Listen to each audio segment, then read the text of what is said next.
Have you ever wondered where money comes from? Not the bank, not the government, but the actual idea of money. It's a wild story that starts way, way back, before a single coin ever existed. Let's rewind the clock to a time when life was, let's say, a bit more direct. Imagine you're a skilled hunter. You've got more meat than your family can eat, but you're running low on grain. Meanwhile, your neighbor is a fantastic farmer with barns full of wheat, but his family is craving some protein. What do? Simple. You trade. This is the barter system, the arc of all economies. You swap your surplus for someone else's surplus. It's a system built on a coincidence of wants. I have what you want, and you have what I need. For a while, this worked just fine in small communities. A sack of grain for a couple of animal hides, a handcrafted pot for a basket of fruit. It was direct, personal, and tangible.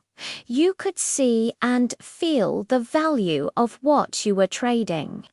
But as societies grew, this simple system started to show its cracks. What if the farmer didn't want your meat? What if he needed new tools, but the blacksmith already had a freezer full of venison?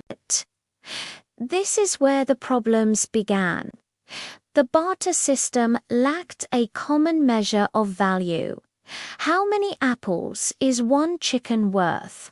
And what about a whole cow? It was getting complicated. Plus, some goods just don't last. You can't save a pile of fish for a year to trade for a winter coat. And how do you split a live cow in half if you only need a small bag of flour? The system was inefficient and clunky. People needed something better, something that everyone agreed had value, was durable, and easily divisible. So humanity got creative. We entered the age of commodity money. Instead of trading random goods, societies started to agree on specific, valuable items to use as a medium of exchange. What kind of items? Well, that depended on where you lived. In ancient agricultural societies, things like cattle, grain, and salt were super common forms of money. The word salary, for instance, comes from the Latin word salarium, which was the payment Roman soldiers received to buy salt. Salt was incredibly valuably preserved food, and people needed it to live. It was the original white gold. On the coast, you'd find people using shells. Cowrie shells, in particular, were used as currency across huge parts of Africa and Asia for thousands of years.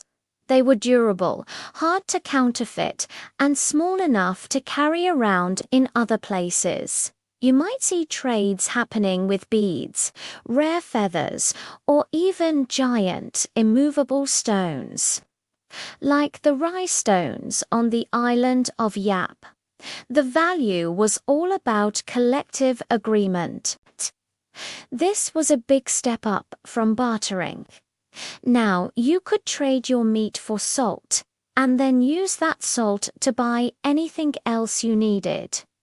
It solved the coincidence of wants problem, but it still wasn't perfect. Imagine carrying around 100 pounds of grain just to buy a new pair of sandals and cattle. They're not exactly pocket-sized. Commodity money was often heavy, difficult to store, and hard to divide into smaller units. There had to be an even better way, and that's when we stumbled upon something shiny, something rare, durable, and beautiful: metal. Metals like copper, bronze, silver, and gold changed everything. They had intrinsic value. We could melt them down to make tools, jewelry, or weapons. They were also durable. They don't rot or spoil it. You can easily divide them into smaller pieces, and a small amount can be worth a lot, making them portable.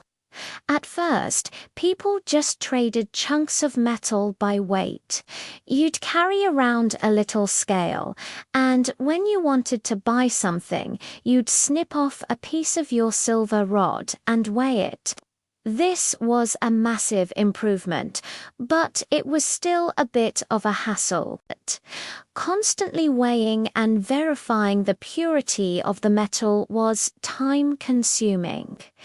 This inefficiency led to the final brilliant leap: coinage.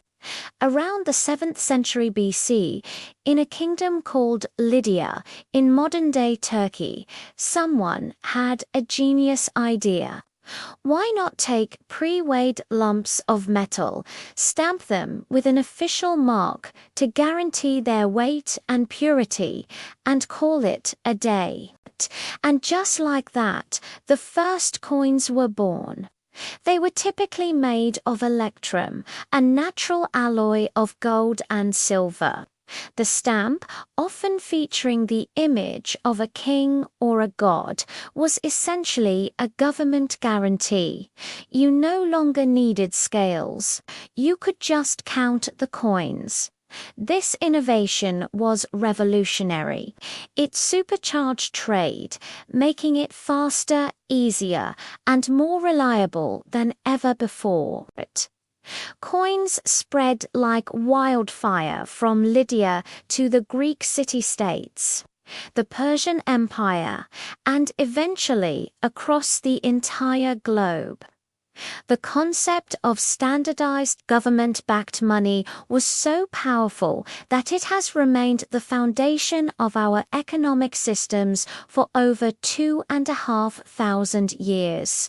From a simple swap of meat for grain to Shell's salt. And finally, to those small, shiny discs of metal, the birth of money is a story of human ingenuity. It's a journey of solving problems, building trust, and creating a system that allows societies to grow and prosper.